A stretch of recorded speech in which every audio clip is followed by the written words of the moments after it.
मालिक बनना चाहते हैं। मालिकपन का भाव ही हमें अलग किया है, और ये जब तक मालिकपन का भाव रहेगा तब तक हम उससे दूर रहेंगे। कहीं न कहीं हम मालिकपन का भाव लेके घूम रहे हैं, ठीक है। जैसे अभी एक व्यक्ति यहाँ आया था सत्संग के लिए, लेकिन वो सत्संग के लिए नहीं आया था। सत्संग के लिए अगर आया होता तो कुछ भी होता तो सत्संग के लिए रुकता। और आप किसी के यहाँ भी जाते हो तो आप अनुमति लीजिए। अगर हमें आपने दिया है, आप भी हमारे ही परमिशन से आप यहाँ रह सकती, नहीं तो नहीं रह सकती। आपको भी पूछ के आना पड़ेगा। हम परमिशन देंगे तो आप यहाँ रह सकती है, नहीं तो आप अपने घर जाना पड़ेगा आपको। क्योंकि एक मकान मालिक भी अगर किराएदार को अपना मकान देता है तो वो मालिक भी जितने महीने का एग्रीमेंट है वो उसे बिना पूछे नहीं जा सकता, क्योंकि हर व्यक्ति की पर्सनल लाइफ होती है। आप बिना पूछे किसी के घर में एंट्री कर रहे हैं तो आप पहले पूछिए, अपना बड़प्पन मत दिखाइए। उससे अनुमति लिए क्या? नहीं लिए तो आप उसके घर में किसी भी जगह कैसे जा सकते हो? तो सत्संग सुनने आए ही नहीं थे, वहां आम भाव में आए थे, चले गए। तो पहले बात है कि आप क्या सच में पूरी तरह अपने आप को बदलने निकले हो? जिस लिए गए हो क्या उसी के लिए बात कर रहे हो? अहम आपको हटाना पड़ेगा, मालिकपन का भाव हटाना पड़ेगा। ये जब तक नहीं हटेगा कुछ नहीं होगा आपका, आप भटकते रह जाओगे। कहीं न कहीं आप मालिक बनना चाहते हो, इसीलिए आप उस मालिक से दूर हो। और जब तक मालिक एक ही रहेगा, दो तो हो ही नहीं सकता। तो आपके जीवन में जब तक आप मालिक हो तब तक उसका होना नहीं हो सकता है। आपका मालिकपन का भाव जब छूटेगा तब उसकी यात्रा शुरुआत होगी। तो मालिकपन का भाव छूटना जरूरी है। और मालिकपन का भाव ऐसे नहीं जाएगा, क्योंकि आपका जब से जन्म हुआ है आप गार्जियन ही बनना चाहते हो, आप मालिक ही बनना चाहते हो, हर जगह अपने मैं को खड़ा करना चाहते हो, चाहे जिस भी फील्ड में आप हो। तो मालिकपन का भाव ही आपको उससे दूर रखा है। ये मालिकपन आपको छोड़ना पड़ेगा। जैसे अभी वो व्यक्ति आए, उनको बिना परमिशन का कैसे अंदर चले गए? बिना इजाजत किससे लिया इजाजत? किससे लिया? इनसे लिया। ये कौन है? ये कौन है? ये कौन है भाई? आप कौन हो? मैं अब तो मेरे पास अब रह रही हो, क्योंकि आपने मेरे लिए कमरा लिया तो आप मेरे पास रह रही हो। आपको किसी भी और पर्सन को आपको बिना मुझसे पूछे अलाउ नहीं दे सकती आपसे। समझिए इस बात को।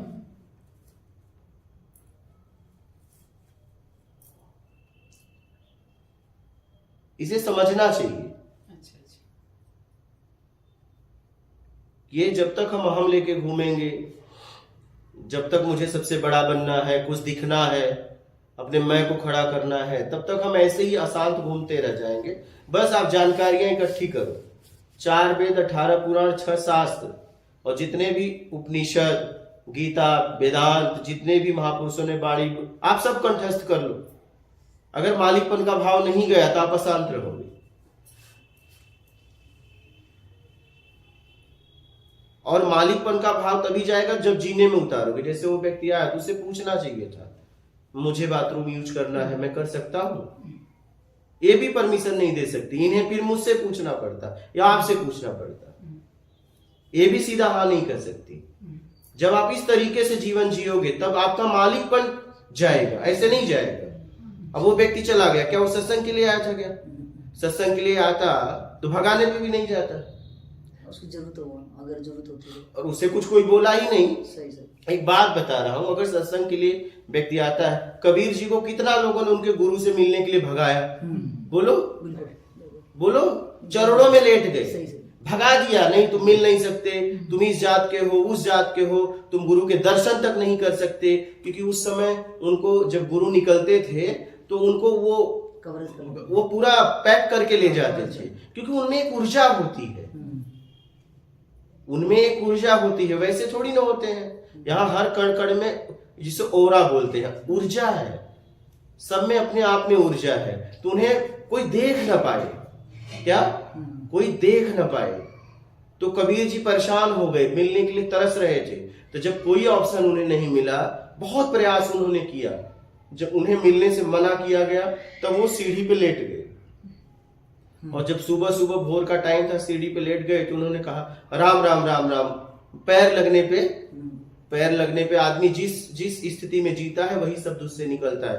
तो वो उस परम स्थिति में थे तो राम राम राम राम राम, भक्ति मार्ग में थे तो राम राम ही निकला। तो बोले बस मंत्र मिल गया, और राम राम करके उन्होंने अपने जीवन को तार लिया।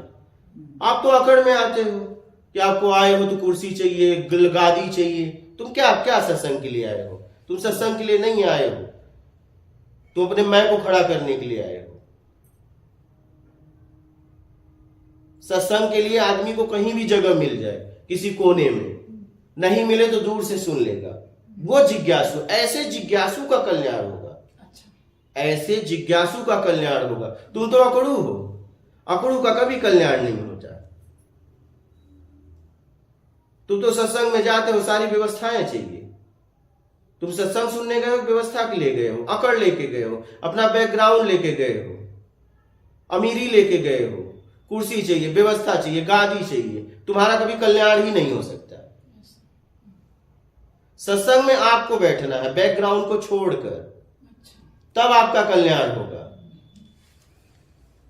अकड़ लेके जाओगे कल्याण नहीं होगा।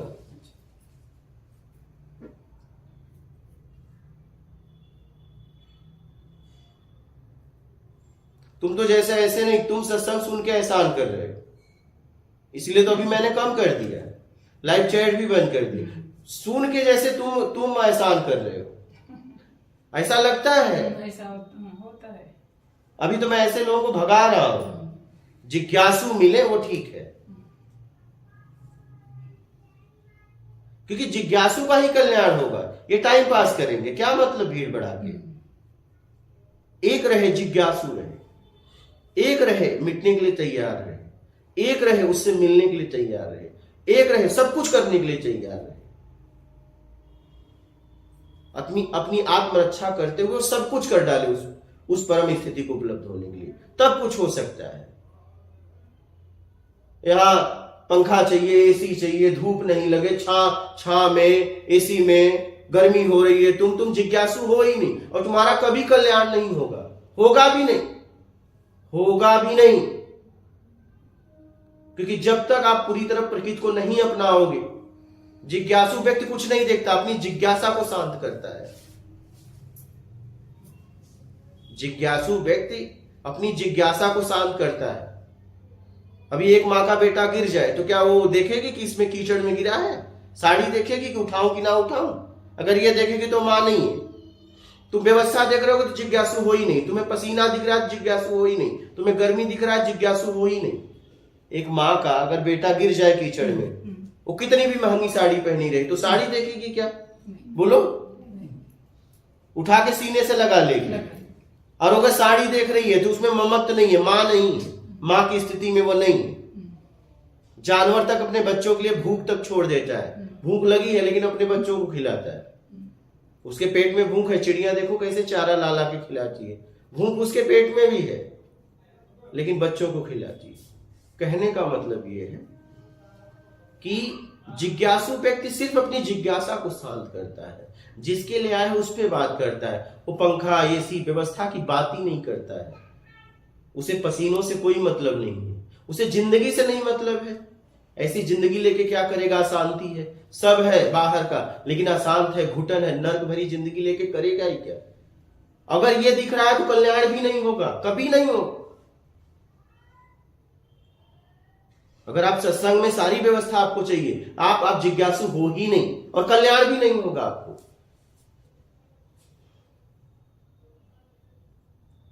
जिज्ञासु व्यक्ति ये सब देखता ही नहीं। जिज्ञासु व्यक्ति व्यवस्था देखता ही नहीं।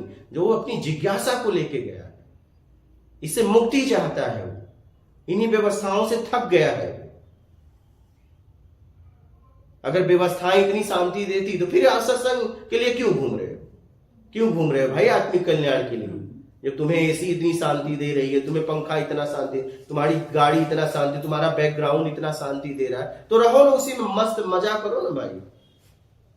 नहीं तो सत्संग के लिए आए हो तो जैसी व्यवस्था है उसमें रहो, अपनी अकड़ लेके मत आओ।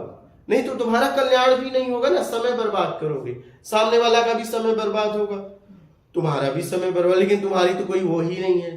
अगर गंभीर व्यक्ति होते तो आते ही नहीं। तो जहां जाओ जिसके लिए गए हो वो बात करो। मालिकपन का भाव छोड़ना पड़ेगा। ये मालिकपन का भाव ही हमें घुमा रहा है। हम हर जगह जाते हैं, मालिकपन का भाव दिखाते हैं, हर जगह अपने मैं को खड़ा करते हैं। ये आपको छोड़ना पड़ेगा। जरूरत में जियो और राग द्वेष मोह आसक्ति इच्छा अपेक्षा मेरा कर्ता के भाव से मुक्त हो, मान के भाव से मुक्त हो। सबसे खतरनाक तो मान है। मान है, वो व्यक्ति मान में ही गया ना, क्या हुआ? मान में तो क्या है, मान सम्मान लेने आया था? यहाँ किस लिए आया था भाई? किस लिए आया था? किस लिए आपने बुलाया था? हाँ तो फिर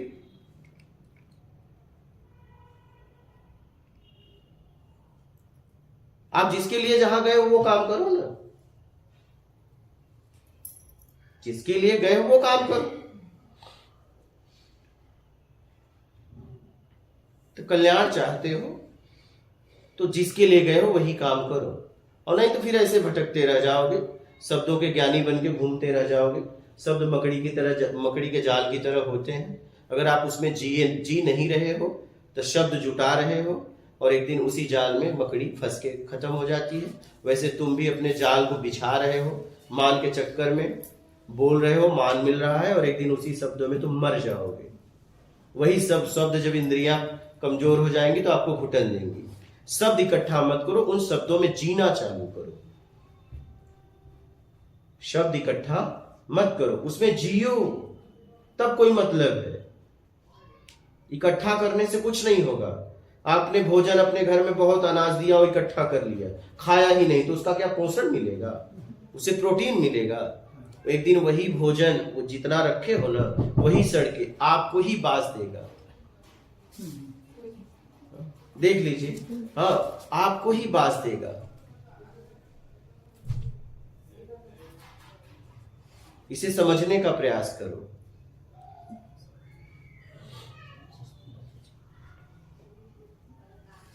इसे समझने का प्रयास करो, खुला रहने दो। समझ रहे हो? जिस लिए गए हो मूल पे बात करो। हम मूल पे बात ही नहीं करते हैं। कभी बैकग्राउंड देखते हैं, कभी कपड़े देखते हैं, कभी हम ये पूछते हैं तुम आत्मज्ञानी हो कि नहीं। अब ये तुम्हें, अच्छा एक बात बताओ, तुम कैसे सिद्ध करोगे सामने वाला आत्मज्ञानी है कि नहीं? कौन सा मशीन तुम्हारे पास है? तुम अपनी प्रश्न को रखो, उत्तर मिल गया तो तुमसे ऊपर की स्थिति है, बात खत्म। मैं उत्तर पाने के लिए गया हूं, मुझे नहीं मतलब है वो आत्मज्ञानी है ब्रह्मज्ञानी। अगर मैं किसी से रास्ता पूछ रहा हूं, सामने वाले ने मुझे मार्ग बता दिया, वो किस समाज का है, पढ़ा लिखा है कि नहीं है, मुझे क्या मतलब? मैं कह रहा हूं पढ़ा लिखा ही है, क्वालिफाइड है, बैकग्राउंड अच्छा है, मुझे मार्ग नहीं बताया, तो वो आदमी का मेरे जिंदगी में क्या मतलब? मैं कह रहा हूं एक गंवार ही व्यक्ति है, लेकिन मुझे मार्ग बता दिया, तो वो मेरे लिए महान है ना। तो आप देखिए कि आप किसके लिए किसके पास गए थे। आप जब उसकी बात करोगे तो सामने वाले की स्थिति पता चल जाएगा। भाई आप कोई मशीन लेके गए हो बनवाने के लिए दुकान पे, अब आप ये पूछोगे वो लिख के रखा है मुझे बनाना आता है, तो आप कहोगे कि अरे आपको बनाना आता है कि नहीं आता है? ये तो जब मशीन बनाएगा तो पता चलेगा ना। हाँ, मान लो मशीन नहीं बनाया और बोला मुझे आता है, तो कैसे सिद्ध होगा उसे आता है? मैं बोला उसे नहीं भी आता है, आपको बना के दे दिया, आपका आपसे क्या मतलब है? मतलब कहाँ से बनवाया, क्या से बनाया, ये आप छोड़ दीजिए। आप जिसके लिए गए हो वो बात करिए। हमारी सबसे बड़ी गड़बड़ी है कि हम सामने वाले का बैकग्राउंड, उसके कपड़े, ये सब देखते हैं, मूल की बात ही नहीं करते। कितने उसके फॉलोअर हैं, कितने लोग उसके अनुयायी हैं, ये सब देखते हैं फालतू। आप जिसके लिए गए हो अपनी जिज्ञासा को लेके वो प्रश्न रखो। उस प्रश्न के उत्तर जब मिलेंगे तो आपको पता चल जाएगा उस व्यक्ति की स्थिति क्या है। ये सब समय बर्बाद मत करो। समय बहुत कीमती है, अपने आप को समझने में लगाओ। और किसी की स्थिति आप कभी नहीं जान सकते, कभी नहीं। कब जानोगे? जब काम करवाओगे। उस काम करने में पता चल जाएगा इसे आता है कि नहीं। और जब तक वो काम नहीं करेगा तब तक नहीं पता चलेगा। जिस काम को लेके गए हो जब वो काम करेगा तब पता चल जाएगा उसकी स्थिति कैसी है। मेरे को अपने पर्सनल उससे लग रहा है कि मुझे उसकी स्थिति से शायद मतलब भी नहीं होना चाहिए, नहीं मुझे होना काम चाहिए। मेरी स्थिति से। अगर मैं ही कीचड़ के दलदल में हूँ, मुझे क्या पता वो बंगले में कहाँ रहता है। हाँ, एक घर में दलदल रखना में नहीं हूँ, चाहिए। लेकिन अगर कोई बाहर भी खड़ा है, अगर दलदल से कीचड़ से बाहर खड़ा है, और अगर मुझे जरूरत हो रही है कि आज मेरी जिंदगी में सड़ांध है, बदबू मार रही है, तो मैं हेल्प के लिए चिल्लाऊं और बंदे ने मुझे हाथ बढ़ा के रस्सा फेंक के कोई भी वे से अगर मुझे निकाल दिया, मेरे लिए सब कुछ वही है। बस मुझे मूल पे बात करना चाहिए जिसके लिए गए। तो मूल यही है ना कि मैंने आज तक अपनी जिंदगी का यही नहीं पता कि आखिर मैं कहाँ हूँ। मेरे को जो आज तक मैं फंसने का रीजन यही है कि मैं बाहर ही ताकता रहा, कभी मैंने अपने ऊपर काम ही नहीं किया। काश ये होता कि मैं अपने ऊपर ही काम करता तो शायद मुझे कोई मिलता। अब तो करो, कम से कम जब तक नहीं किए अब तो करना चालू करो। तो शुरुआत करो, जिसके लिए गए हो उसकी बात करो,